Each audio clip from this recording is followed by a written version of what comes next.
Si vous voulez, on va peut-être commencer par vous, Vincent Navarro, puisque j'avais oublié de vous citer, que vous étiez le dernier, sur ce premier thème qui est l'importance des traitements et de leur observance pour stabiliser l'épilepsie. Alors l'importance du traitement, bon, je pense que tout le monde effectivement ne prend pas ça par-dessus la tête ou par-dessus la jambe, mais c'est intéressant que vous puissiez nous dire à quel point ce moment-là est important et comment l'observance peut être déterminante aussi dans le traitement d'épilepsie. Donc, merci beaucoup de me donner la parole. Donc, le point quand même majeur, je pense qu'il faut discuter, c'est la chance qu'on a d'avoir des médicaments antiépileptiques. Il y a quand même de nombreuses années, on n'avait pas, pour d'autres maladies neurologiques, des moyens pharmacologiques capables de bloquer les crises. Donc cette chance, il faut en profiter. Ce d'autant qu'on a beaucoup de médicaments aujourd'hui à notre disposition. Il marche le micro ou... Je n'ai pas l'impression, justement, je me tourne vers les... Et là, ouais, ça va mieux quand il faut que je sois collé dessus. Vraiment, Voilà, donc les médicaments antiépileptiques d'aujourd'hui, il faut aussi les placer dans leur contexte, qui sont malheureusement pas encore capables de faire disparaître la maladie épileptique.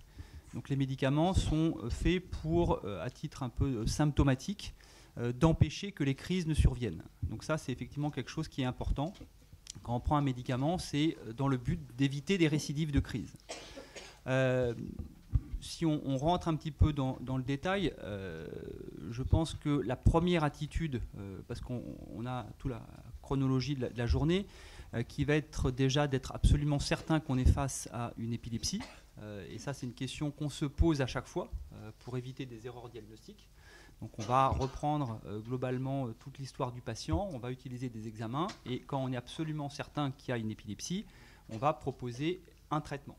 Donc ce traitement, il est à base de médicaments, parce que c'est ce qu'il y a de plus simple. Et quand on nous demande finalement comment on va choisir un médicament parmi tous ceux qu'on a aujourd'hui à notre disposition, eh bien on va raisonner d'abord sur le type d'épilepsie. Ça, c'est aussi très important à connaître.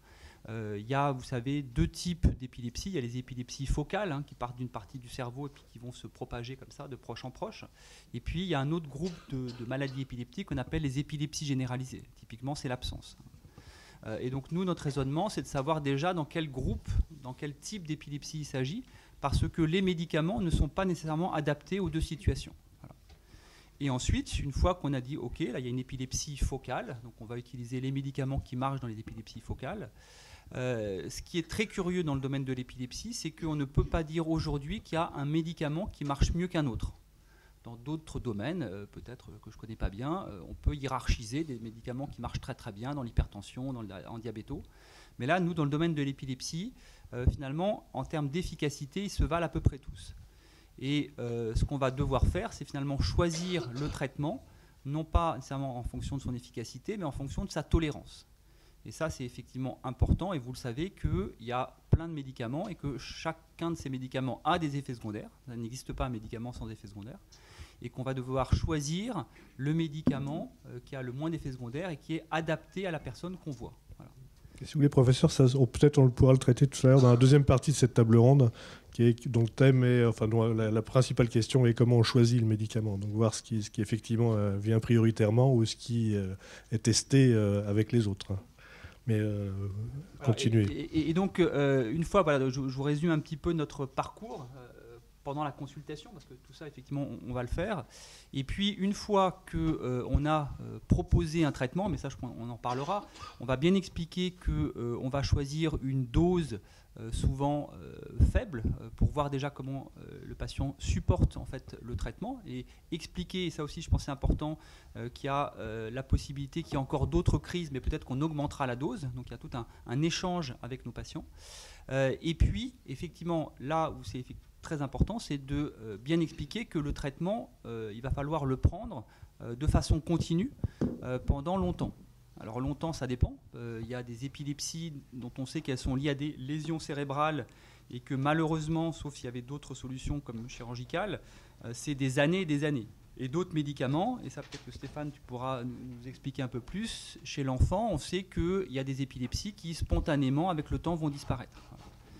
Mais le point qui est effectivement important, c'est d'arriver à expliquer que le traitement doit être pris de façon continue et qu'il n'y a rien de pire que d'arrêter brutalement un traitement, parce que là, pour le coup, le cerveau s'est habitué au traitement et une sorte de sevrage brutal pourrait provoquer, là pour le coup, des crises convulsives, voire une crise qui ne s'arrête pas. Ça veut dire qu'un médicament qui ne fonctionne pas, il faut quand même continuer à le prendre jusqu'à ce qu'on en trouve un autre, c'est ça que oui. vous dites? Donc c'est vrai qu'on peut, par exemple, vous avez un médicament qui ne marche pas bien, vous continuez à faire des petites crises, ou un médicament qui marche un peu mais avec des effets secondaires, et là, effectivement, il ne faut pas prendre l'initiative de l'arrêter brutalement. Donc ce qu'il faut, c'est arriver rapidement, et ça c'est un autre souci, de rentrer en contact avec l'équipe médicale pour dire que ça ne va pas, et discuter avec l'équipe médicale de modalités d'arrêt. Donc effectivement, on ne force pas nos patients à prendre un traitement. Si ça se passe mal, on va l'arrêter. Mais on va faire finalement, on conseille toujours d'instaurer un traitement de façon très progressive et on va conseiller un sevrage, un arrêt très progressif du traitement. Et toujours dans les conseils un petit peu d'observance, hein, donc certes il ne faut pas arrêter brutalement, mais il ne faut pas accepter de ne pas avoir son traitement un week-end.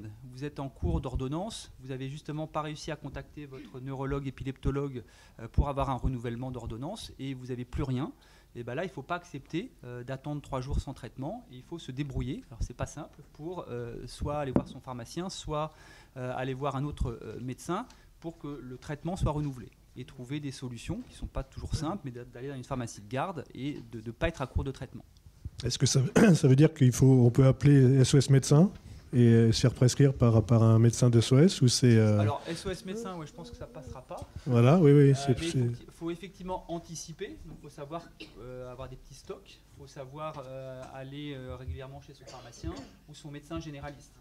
Bon, après, dans le pire des cas, oui, effectivement, si on n'a vraiment rien du tout le soir, même où aller.